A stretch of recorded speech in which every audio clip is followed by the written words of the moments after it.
Yahweh, soberano Pai Celestial.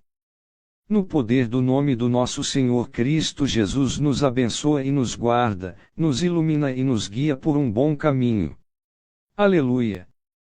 Aleluia, amém. Estudo Bíblico. 1 Coríntios 7 verso 26. Nova Bíblia Viva. Introdução. O capítulo 7 de 1 Coríntios aborda questões complexas sobre casamento, celibato e divórcio, respondendo a perguntas específicas que a Igreja de Corinto havia levantado. O apóstolo Paulo oferece orientação prática, buscando equilibrar a liberdade cristã com a sabedoria e o discernimento em um contexto cultural desafiador. O versículo 26, em particular, expressa uma opinião pessoal de Paulo sobre a conveniência do celibato, considerando os grandes perigos presentes na época. É importante notar que Paulo deixa claro que não se trata de um mandamento divino, mas sim de um conselho baseado em sua percepção da situação. Contexto histórico. O contexto histórico de 1 Coríntios é crucial para entender a passagem.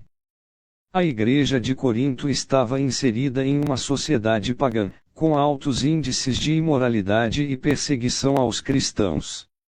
O capítulo 7 reflete a preocupação de Paulo com a santidade e o testemunho da Igreja em meio a essa realidade. As grandes perigos mencionadas no versículo 26 podem se referir a perseguições físicas, dificuldades econômicas ou a crescente influência da cultura pagã que poderia comprometer a fé dos crentes. Além disso, a crença iminente na volta de Cristo, comum no primeiro século, pode ter influenciado a visão de Paulo sobre a importância de dedicar-se totalmente ao serviço de Deus, sem as distrações e responsabilidades inerentes ao casamento. A Igreja de Corinto era marcada por divisões, 1 Coríntios 1 versos 10 ao 17, e desafios morais, 1 Coríntios 5, o que pode ter levado Paulo a enfatizar a importância da unidade e da dedicação a Cristo em tempos difíceis. Interpretação. Em 1 Coríntios 7, 26, Paulo não está proibindo o casamento, mas sim expressando sua opinião de que, dadas as circunstâncias difíceis da época, permanecer solteiro poderia ser mais vantajoso para alguns. A perspectiva protestante tradicionalmente interpreta este versículo como um conselho prático, não como uma lei universal. A Trindade nos oferece um modelo de amor e relacionamento, mas também reconhece a individualidade e a liberdade de escolha de cada pessoa. Deus capacita tanto os casados quanto os solteiros a servi-lo plenamente. A aplicação para os crentes contemporâneos é que devemos buscar a direção de Deus em relação ao casamento, considerando nossas próprias circunstâncias, dons e chamados. Em tempos de crise ou instabilidade, a dedicação total a Deus pode ser mais fácil para aqueles que não têm as responsabilidades de um cônjuge e família. No entanto, o casamento também é uma bênção e um meio de graça, e Deus pode usar o relacionamento conjugal para santificar e fortalecer os crentes.